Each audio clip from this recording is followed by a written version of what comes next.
जब भी हमें कोई नई जगह जानी होती है तो उसकी एक्साइटमेंट ही अलग होती है और उसी खुशी में हमें नींद तो आती ही नहीं है और गलती से नींद आ भी गई तो वो जल्दी ही खुल जाती है। सो हेलो दोस्तों, welcome to my mini vlog. कैसे हैं आप लोग? तो यहाँ करीबन हो रहे थे सुबह के 5। हम लोग की नींद बहुत जल्दी खुल चुकी थी और आज हम लोग निकल चुके थे हरिद्वार के लिए, जो कि हमने आपको कल ही बताया था। और हमारी बहन भी वहाँ पे मिल चुकी थी, जो कि मुंबई से डायरेक्टली आ चुकी थी हरिद्वार। फिर हरिद्वार जंक्शन पे ही हम लोग ने कर लिया था नाश्ता पानी। फिर मुझे दिख गई थी जंक्शन के अंदर इतनी सुंदर सुंदर मूर्तियां कि मैंने सोचा चल के इन्हें देख लिया जाए और इन्हें कैप्चर करके आप सभी को दिखाया जाए। बहुत ही ज्यादा ब्यूटीफुल लग रहा था, सामने से देखने में तो और भी ज्यादा अमेजिंग लग रहा था। फिर हम लोग ने ले लिया था रिक्शा और कार को हम लोग ने हरिद्वार जंक्शन पे ही पार्क कर दिया था। फिर रिक्शा लेके अब हम लोग निकल चुके थे गंगा घाट के लिए। और यहाँ पहुंचने के बाद मुझे बस एक ही गाना याद आ रहा था, जो कि है अरिजीत सिंह का। वो मैं आपको सुनाती हूँ। जो पास तेरे वही तेरा, बाकी सब मोह का फेरा, तू क्यों समझ ना पाया, तन मिट्टी है मन माया।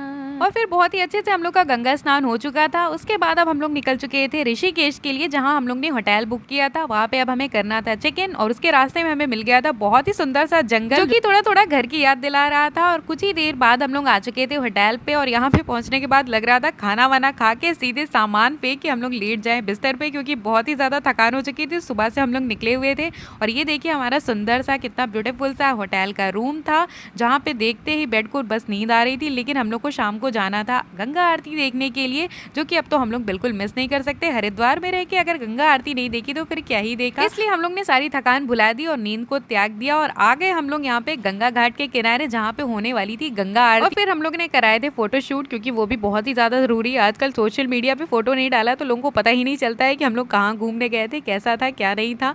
और यहाँ पे पहुंचने के बाद हम लोग को लगा कहीं गंगा आरती हम लोग की छूट ना जाए, क्योंकि हम लोग फोटो शूट में बहुत ही ज्यादा बिजी हो चुके थे। लेकिन यहाँ पे पहुंचने के बाद पता चला कि हम लोग बिल्कुल समय पे हैं और कुछ ही देर बाद गंगा आरती शुरू हो चुकी थी। और हम लोग को बिल्कुल विश्वास नहीं हो रहा था कि हम लोग अपनी आंखों से गंगा आरती देख रहे हैं, वो भी हरिद्वार में। बहुत ही सुंदर लग रहा था, मतलब सोचा भी नहीं था कि ऐसा कभी कुछ होगा। कहते हैं ना, भगवान से कुछ मांगो तो वो हमेशा उससे ज्यादा ही देते हैं, छप्पर फाड़ के देते हैं। फिर हम लोग को सौभाग्य प्राप्त हुआ आरती लेने का। सब कुछ हो जाने के बाद बाकी रह गया था पेट पूजा। तो हम लोग आ चुके थे रेस्टोरेंट। वहाँ हम लोग ने सबसे पहले इडली ऑर्डर की थी, फिर वहाँ की हम लोग ने थाली ट्राई की थी, जो कि बहुत ही ज्यादा अमेजिंग थी। फिर हम लोग ने खाया था वहाँ का नूडल, उसके बाद आ गई थी चाट पापड़ी। और सब कुछ खाने के बाद अब निकल चुके थे फाइनली होटल के लिए, जहाँ अब हम लोग सोने वाले थे। लेकिन उसके पहले हम लोग ने खाई थी आइसक्रीम, क्योंकि मीठा रह गया था। तो दोस्तों आज के लिए इतना ही, मिलते हैं नेक्स्ट वीडियो में। अगर आपको मेरे वीडियोस पसंद आते हैं तो इसे लाइक शेयर एंड सब्सक्राइब करिए।